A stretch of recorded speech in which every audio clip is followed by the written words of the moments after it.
Assalamualaikum warahmatullahi wabarakatuh. Hamdan wa syukran lillah, salatan wa salaman ala rasulillah, amma ba'du. Kepada yang terhormat Dewan Juri yang arif, alim dan amanah yang senantiasa kami taati. Dan tidak ketinggalan pula rekan-rekanku, calon-calon pendiri pesantren, calon-calon pengubah bangsa yang porak-poranda menjadi bangsa yang baldatun thayyibatun wa rabbun ghafur, yang mendapatkan gelombang-gelombang dahsyat ridha Allah Subhanahu wa taala. Berdirinya saya di sini bukan berarti saya adalah seorang bunyai dan panjenengan semua adalah santrinya, melainkan mensukseskan lomba Fasdanas ini dengan membawakan tema akhir zaman sudah dekat, tapi umat masyarakat tidak segera bertaubat. Hadirin hadirat yang dirahmati Allah Subhanahu wa taala.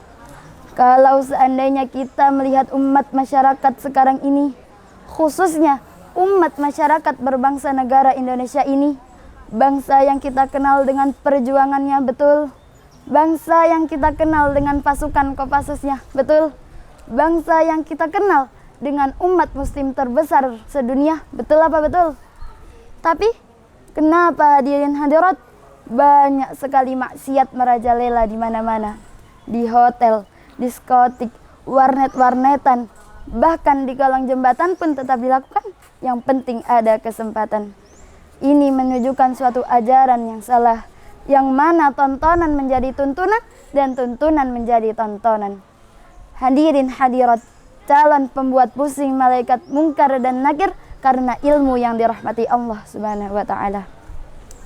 Diterangkan dalam kitab Nasaihul Ibad halaman 4 karangan Asy-Syaikh Syihabuddin Ahmad bin Hajar Al-Asqalani.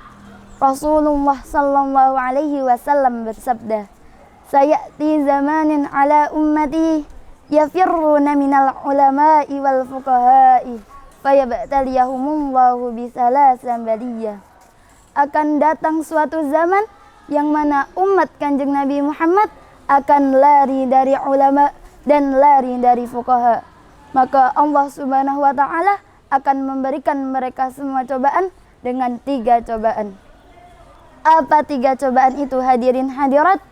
Awalan, yarfa'illahul barakati min kasbihim. Yang pertama, Allah Subhanahu wa taala akan mencabut keberkahan pekerjaan mereka. Banyak sekali hadirin hadirat masyarakat yang berbondong-bondong mencari harta, anak SD, SMP, MTS, SMA, bahkan banyak juga di kalangan santri yang berani putus pendidikan dan mengajinya hanya untuk mencari harta sebanyak-banyaknya. Ini hanya khawatir besok hidupnya akan menjadi apa, khawatir hidupnya tidak dapat memenuhi kehidupan keluarganya. Kalau seandainya kita mau mengamati masyarakat di sekitar kita, orang Jawa merantau ke Kalimantan, orang Sumatera merantau ke Jawa, dan bahkan ke negara tetangga.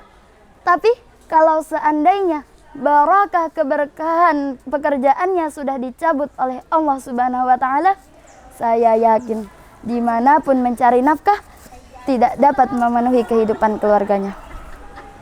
Wassaniyah, yusallitullahu ta'ala alaihim sultanan zalima.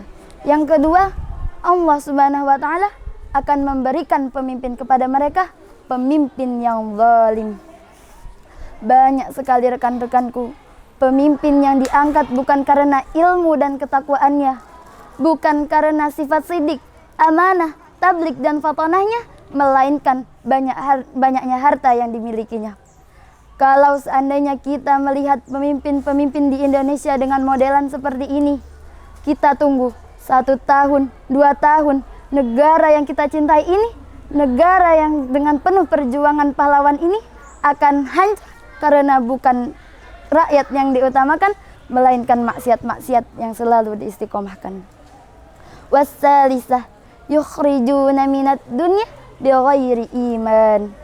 Yang ketiga, mereka akan keluar dari dunia tanpa adanya iman. Hadirin hadirat yang dirahmati Allah Subhanahu wa taala. Seandainya kita hidup di dunia ini bukan untuk mencari amal-amal kebaikan, melainkan maksiat-maksiat yang selalu diistiqomahkan. Mungkin ketika kita berada di dunia, kita dapat menjawab pertanyaan, siapa Tuhan kita? Yaitu Allah Subhanahu wa Ta'ala. Apa kitab kita? Yaitu kitab suci Al-Quran. Siapa Nabi kita? Yaitu Kanjeng Nabi Muhammad SAW. Tapi kalau seandainya kita sudah berada di alam kubur, seketika kita menjadi orang yang bodoh, yang tidak mengetahui apa-apa karena tidak memiliki amal kebaikan sebagai bekalnya. Hadirin hadirat, calon pemimpin anti korupsi yang dirahmati Allah Subhanahu wa Ta'ala. Mungkin ini saja yang bisa saya sampaikan. Mudah-mudahan apa-apa yang keluar dari mulut yang berlumuran dosa ini dapat memberikan kemanfaatan bagi kita semua. Segala kesalahan dan kehilafan saya minta mohon maaf, yang dibukakan pintu maaf yang sebesar-besarnya. Wabillahi taufik wal hidayah. Wassalamualaikum warahmatullahi wabarakatuh.